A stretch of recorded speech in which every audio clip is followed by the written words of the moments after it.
Now I am sheer mess. I have the 3/8 inch wood. I had to run and get a one solid sheet of 3/8 inch wood because I gotta cut 5.5 inch strips to go right in between that joint right there. That lip overhangs by 3/8 of an inch, and that lip overhangs by 3/8 of an inch. So since I'm actually nailing, this is gonna be my end piece right here. I'm nailing to this. I actually have to put that 5.5 inch by 3/8 inch piece up there. Snap line comes in handy. I just snapped the line 5.5 inches, and I gotta cut a one long one, then one 4-foot one, because that's 12 feet right there. All right, I needed an 8-foot and a 4-foot. So there's the 8-foot, there's the 4-foot. Turn on the compressor because I'm only gonna use brads to hold it up, because the big screws are gonna be when I hit it in with the 2 3/8 inch studs in the frame. And I decided that I'm gonna frame it on the, if I put the frame together on the floor and then pick it up, this 12-foot span is gonna be too heavy. So I'm gonna frame it while it's in place. So the longest thing it's gonna take me to do is I'm gonna have two 12-foot 2x4s on top of this, and we're gonna measure everything on top of this right here, so everything is copacetic.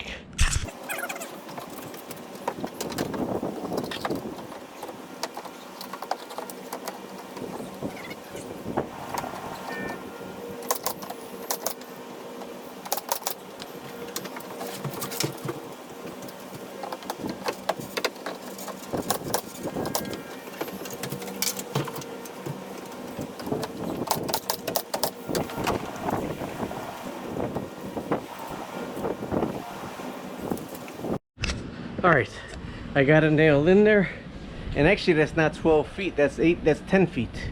That has to be 10 feet inner, because that's not 12 feet. I measured, that's like 8 and 30 inches right there. So now I gotta start framing. There's gonna be a 2x4 up there and two 2x4s coming down this way right here. So I'm gonna put the top plate and bottom plate on this and do all the measurements. If they were all the same measurements, I could have went off of lining them up right here, but the top 4x4, the top 2x4 is actually shorter. It has to be shorter than the bottom 2x4 that's sitting on here. And one of my key measurements I'm going off of is the end of here, because the end of here, see, you normally go 16 inch on center, but this is like a double 2x4. But from here to in here, I gotta know the 4-foot mark, because the 4s and the 8s got to be right on the money, because the span is over 8 feet, so you got to lay the 4x8 sheets on it. So I got to measure the 4-foot mark here and then put the 16s on center. So I guess if I push this all the way back right here, I should be able to get the measurements almost to the same. And then the windows are going to be completely different over here. You know, this right here, I don't know which way this is going to bow or bow, but I figure if both of these are lined up right here, we could kind of go from this side right here and start measuring this way right here. All right, I switched to 3-inch framing nails, 21 degree central pneumatic gun, and I'm gonna go ahead and tack the bottom plate in, then I'm gonna tack the top plate in.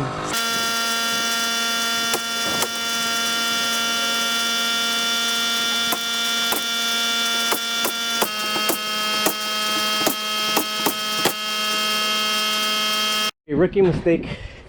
I did all my writings on all the 2x4s. I put that 2x4 on backwards, so there's no writing. So now I'm winging it. King of wing. Gonna measure 16 from the pole this way, and I know that's actually what I did. So those are all 16. So I'm gonna come 16 in this way. Now this one right here is 16 from the corner. I know that. See, and I'm just toenailing these in right here. This isn't a bearing wall. So I know that's 16 inches on center. There's 16 on center right there. 16 on center right there. 16 on center right there. You could do this will be 15 in the quarter, or that's 16 on center. I put 2 on one side, 1 on the other side. And I'm gonna do this one, and this one next. No, I'm gonna put the end piece. So I'm gonna 1, 2, end piece, this one. And then I'm gonna measure 4 feet. Or 8 feet. I think 8 feet might be where the window's gonna go, but I could put a 4-foot section of plywood up maybe today. I don't know. End of day 4. Dun dun. I don't even know if it's day 3 or day 4. We'll see when I'm going through the videos.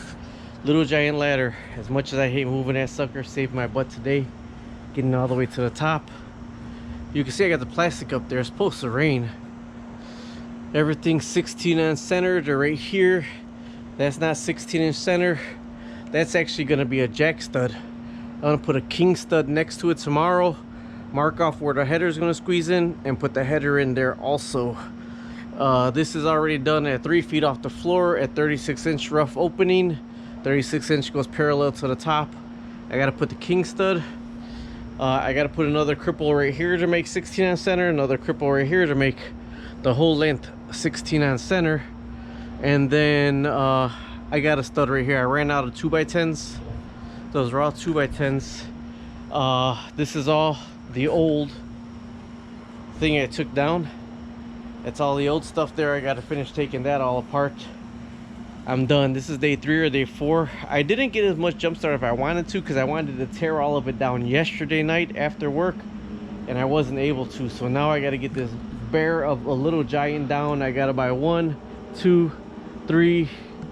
I'm going with 5 more 2x10s, 2x4s by 10, 2x4 by 10, and then right here I still am gonna put another one right here, but it could be a small one. But I need an AC2 treated one, because this is the top part is gonna be all vinyl siding wrapped.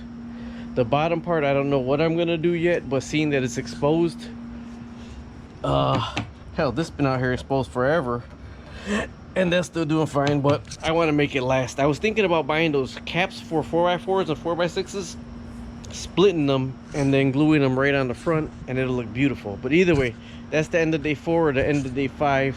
If you're gonna try to tackle this by hand, don't have an air nailer or a spring gun, a battery operated gun, because I hit probably 500 nails in today with the nail gun, and I'm still tired. And you imagine, like, every nail, every 3-inch nail that you would have had to hit in times the whole wall. Don't do it by hand.